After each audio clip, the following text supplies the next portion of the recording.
मध्य प्रदेश की राजनीति में इन दिनों जीतू पटवारी के भाई नाना पटवारी को लेकर घमासान मचा हुआ है।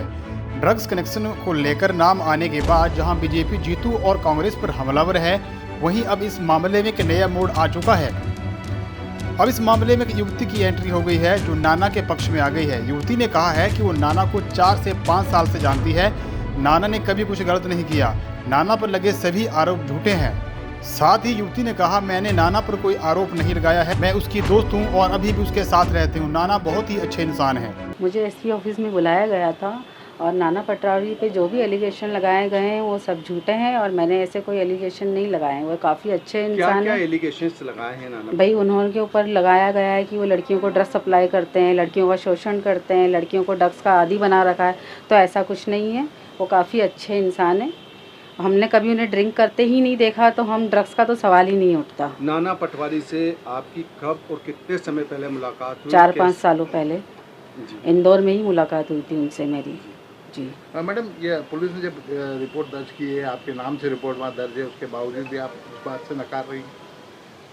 ऐसी कोई रिपोर्ट दर्ज नहीं हुई है जहाँ तक मैं जानती हूँ। किस बिहाफ पे यहाँ पर बुलवाया? पूछताछ के लिए बुलाया गया था मुझे। किसने बुलवाया?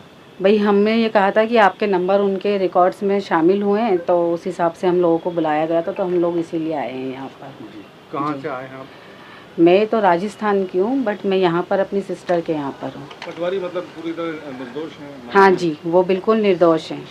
वो काफ़ी अच्छे इंसान हैं। उन्हें फंसाया जा रहा है, झूठी साजिश है उनके लिए। ये कौन लोग साजिश कर रहे हैं, क्या? अब देखिए, इसका तो मैं नहीं बोल सकती, लेकिन हो सकता है पॉलिटिक्स के लिए कुछ यूज़ करना हो, समथिंग। इसके अलावा और मैं कुछ नहीं आपको बता सकती। नाना पटवारी के बारे में कहते हैं वो ड्रग्स लेते हैं, शराब बिल्कुल पीते हैं, नहीं लड़कियों का लेते, शोषण करते हैं। नहीं करते।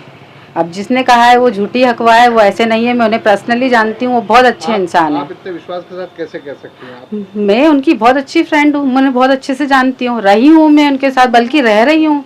ऐसे नहीं है जैसा बोला जा रहा है। वो बहुत अच्छे पर्सन है। वहीं दूसरी ओर इस मामले में एडिशनल डीसीपी राजेश दंडोरिया ने बताया कि मामले की जांच चल रही है। इसमें गुजरात के तस्करों के नाम भी सामने आ रहे हैं, इसलिए हर पहलू पे जांच की जा रही है। देखिए, इसमें राजनगर थाना क्षेत्र के अंतर्गत 2 आरोपियों को पकड़ा गया था, जिसके पास से ड्रग मिली थी और ड्रग्स के आधार पर उनके खिलाफ नार्कोटिक्स एक्ट के तहत कार्रवाई की जाकर इन्वेस्टिगेशन लिया गया था। उनसे पूछताछ के आधार पर एक गंगवानी और नाना पटवारी का नाम सामने आया था। इनको भी पूछताछ के लिए बुलाया गया था। उसके बाद फिर इनको पूछताछ के बाद जाने दिया गया था।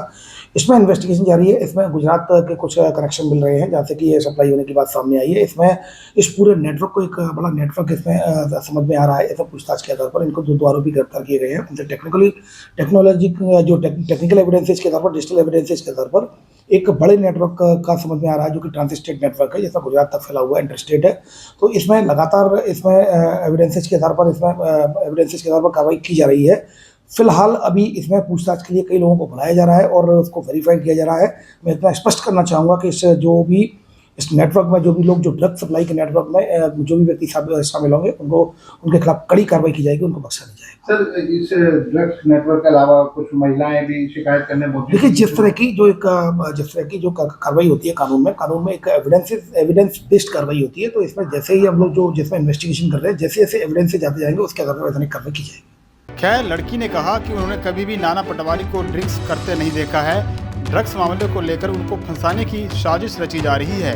वहीं इस मामले पर जीतू पटवारी ने भी कहा था कि उन्होंने भ्रष्टाचार को लेकर खुलासे किए थे, इसलिए उनके परिवार को निशाना बनाया जा रहा है। लिहाजा क्या सच है और क्या झूठ, ये तो जांच के बाद ही पता चलेगा। पंजाब केसरी के लिए इंदौर से सचिन बहरानी की रिपोर्ट।